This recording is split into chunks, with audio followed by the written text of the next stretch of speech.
So what does Exilis do? I mean, why would you want to have a machine that does this? Well, there are machines that do decent skin tightening. I own one. It's called Skin Tight 2. That's done with thermal heat from a light source. This machine does both. This machine with two different heads does both skin tightening and body dysmorphology or fat reduction.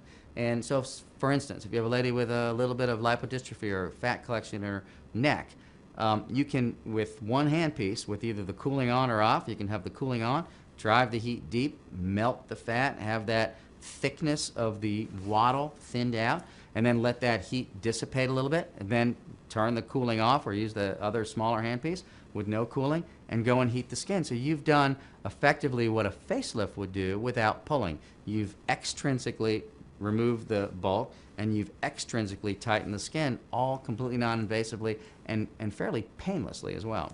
And when I compared it to some of the other modalities that I thought were comparable, like Zeltiq or Zerona, with no consumable costs and no ongoing true maintenance costs, because the machine's a fairly simple machine, you could expand out 2 or 3 years and say, here's what it's going to cost per patient, $2.30 for a Bovi pad, which is our only consumable, versus some of these other procedures where it's $300, $400, $500 to do it.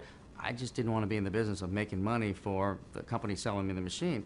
I'd rather keep it ourselves.